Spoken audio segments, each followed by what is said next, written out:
Both Republicans and Democrats right now are asking the question, how in the hell does Scott Pruitt still have a job? On Thursday morning, Fox News Research, their Twitter account, actually put out a tweet listing all of the new Scott Pruitt scandals that have emerged in just the last 2 weeks. So even Fox News is telling us how bad Scott Pruitt is. And when it gets to that point, it really makes you wonder how in the world anyone can stand up for this guy. Yet that is exactly what Republicans in the U.S. House of Representatives did this week. On Wednesday afternoon, Democrats in the House of Representatives tried to put forth an amendment to a piece of legislation to increase the budget for the Office of Inspector General of the U.S. Environmental Protection Agency. The reason they did that is because the OIG is the office that actually investigates the scandals that Scott Pruitt has been involved in. And according to recent reports, they're already out of money.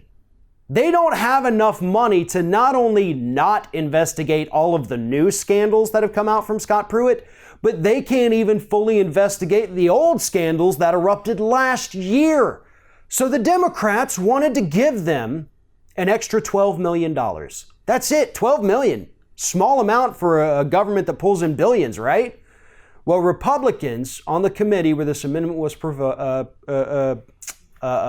forward, every single one of the Republicans on that committee voted against it. They have sold out the American public and even their own supporters in order to protect Scott Pruitt. They said no. The EPA OIG cannot have any more money to investigate this man's scandals. Yes, we know that Democrats, Republicans, and everybody in between, including Fox News, is pissed off about the fact that this man has a job and he's embroiled in scandal after scandal after scandal. But we don't care. Why? Because Scott Pruitt is handing over the keys to the kingdom to the top Republican donors in this country.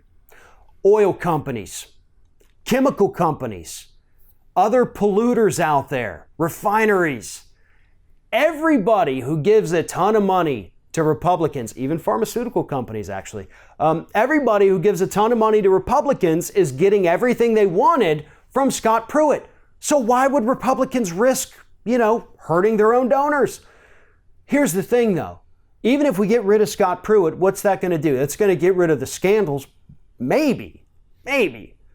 But we're going to get somebody who's just as bad on economic policy. I mean, it's not like we're going to get a Leonardo DiCaprio or an Al Gore type coming in there at the EPA saying, okay, we're going to clean up the Environment Act on climate change because it is real. We're going to make things right for the environment. No, we're going to get another corporate shill who's going to come out, help destroy the environment, hand over everything that he can or she can to corporations, wealthy Republican donors, to make sure that they keep giving money to Republicans and that Americans do not have a clean environment so that they can't trust the air they breathe or the water they drink. But Scott Pruitt still has to go. He is blowing through our tax dollars on things like pens and used mattresses and a soundproof phone booth, $3.5 million on private security guards 24/7.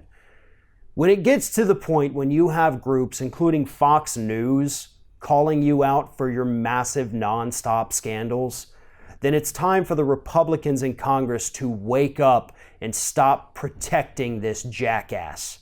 Because trust me, every single Republican that just voted to protect Scott Pruitt, a man universally hated by both sides, are up for re-election this year. And I hope that their Democratic opponents make sure that every one of the voters in their districts understand that Republicans are more willing to protect Scott Pruitt than they are to protect the will, the ideas, and the desires of the American public.